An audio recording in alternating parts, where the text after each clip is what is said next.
On a juste Mathis samedi, voilà, dans la continuité de la semaine dernière, qui est toujours indisponible, on l'espère, reprendra avant la fin de saison pour pouvoir finir sur une note positive, Qu'est-ce sinon qui t'arrive RAS. exactement, Mathis? Ouais, Comment toujours, ça t'arrive? ouais, il traîne des blessures à la cuisse. Voilà.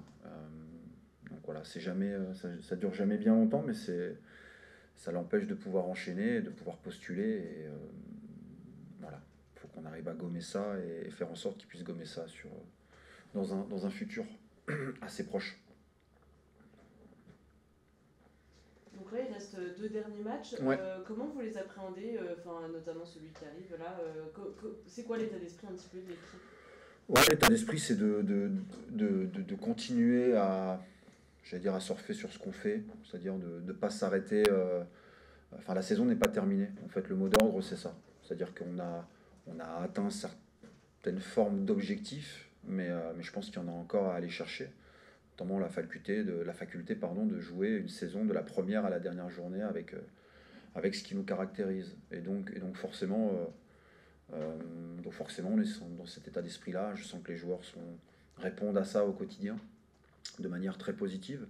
Et puis on va jouer deux équipes, et notamment une équipe demain qui est dans les mêmes eaux du classement que nous. Donc ça amène aussi une saveur particulière.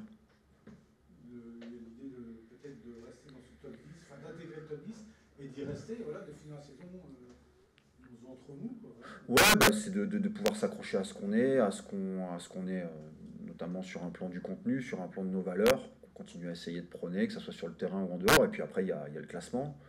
Voilà, on va dire qu'il y a un championnat serré là en plein milieu du classement, et on a envie de se frotter à ça. Donc oui, forcément, un adversaire qui est 2 points devant nous, donc on va faire en sorte et on va essayer de revenir sur eux. Ouais. C'est presque un luxe hein, de n'avoir rien à jouer comme ça, de jouer à la fin, c'est rare. Ça se savoure finalement, on préfère être dans l'adrénaline tout le temps, où là ça fait vraiment du bien de relâcher, quoi. Non, on savoure ça parce qu'on a vécu pas mal d'embûches et qu'on a fait front, et malgré tout on a avancé. Et en même temps, non, je pense que le relâchement doit nous servir à être encore meilleurs, voilà, tout simplement, et au contraire pas en faire un peu moins. C'est, euh, c'est l'idée directrice de la semaine. Et donc forcément ces matchs-là, et notamment celui de demain, enfin celui de vendredi, pardon, vient très bien. Parce que je veux aucun relâchement et je veux qu'on termine la saison de la meilleure des manières. Autant dans la qualité de ce qu'on peut proposer, mais surtout dans l'effort qu'on doit être capable de faire jusqu'au bout. Et en tant qu'entraîneur, alors comment on gère ces 2 semaines justement où on est entre deux, entre une fin de saison et déjà un début de saison d'après, quoi. Ouais, alors on entend souvent ça, on peut préparer la suite, on peut préparer la suite. Je pense que le meilleur moyen de préparer la suite, c'est déjà de bien terminer la saison d'avant.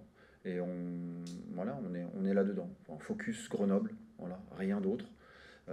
La saison prochaine, ça sera après la trêve, après les vacances, après un mercato, après une préparation. Là aujourd'hui, voilà, il reste 2 matchs pour finir la saison, et aujourd'hui, je ne suis que là-dessus.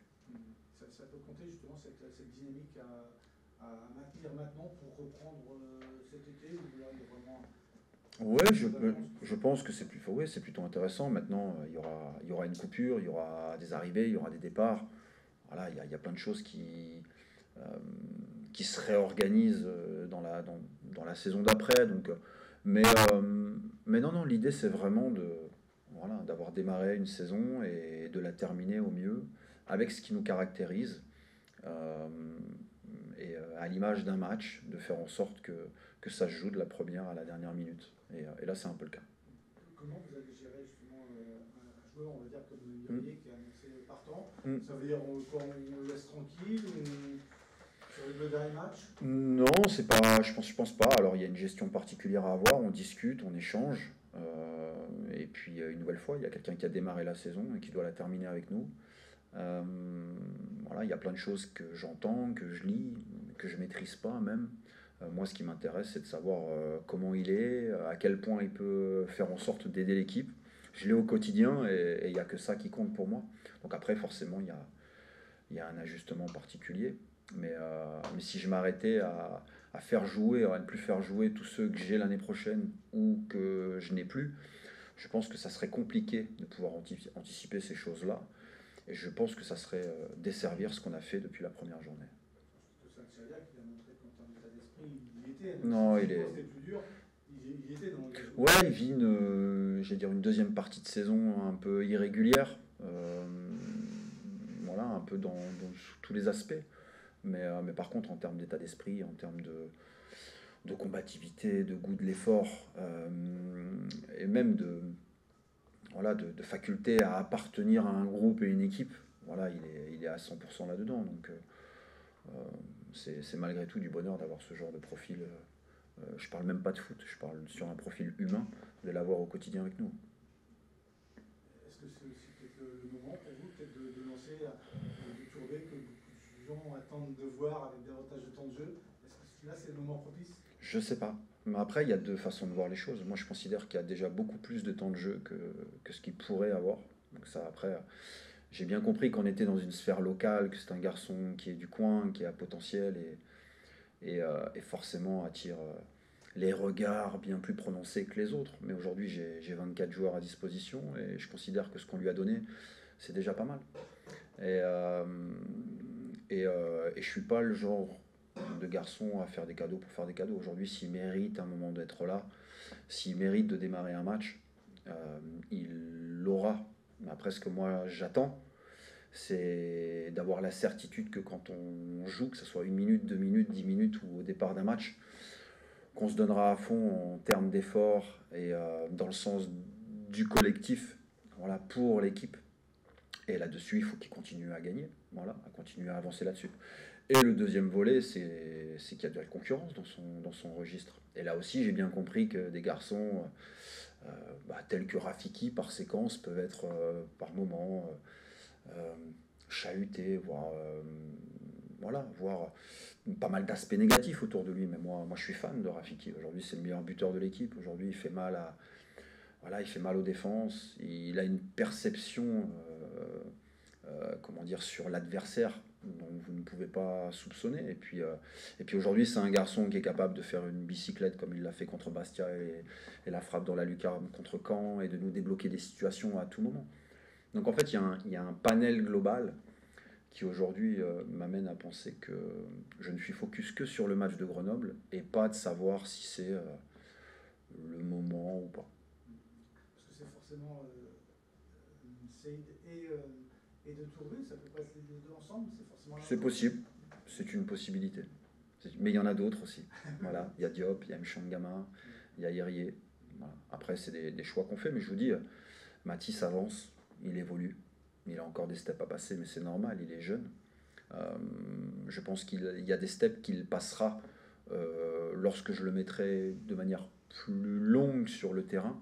Et sa capacité à gérer les scénarios, sa capacité à affronter l'adversité, ça c'est des choses qu'il va découvrir sans que moi je puisse m'y intéresser. Il va le découvrir juste de l'adversité. Par contre, ce qui est important, c'est que quand on met des joueurs sur le terrain, on puisse avoir la certitude du sens du collectif, du sens de l'effort. Et c'est là-dessus que j'essaye d'aller le chercher tous les jours. Et du coup, moi je vais peut-être un peu la charrue avant les bœufs, Allez-y. mais est-ce que vous avez déjà commencé à faire un premier bilan de la saison justement, ou pas encore? Non, pas du tout, parce que bon, ça va un peu dans le sens de ce que je dis là sur la conf, c'est-à-dire que la saison n'est pas terminée.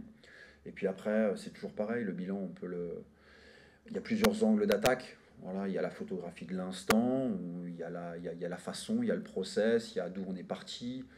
Depuis le 1er janvier, voilà, on a tout fait quasiment de la première à la dernière journée avec le même effectif, alors que d'autres, par moment, ont 5, 6 joueurs au mercato. Voilà, donc je pense que tout est.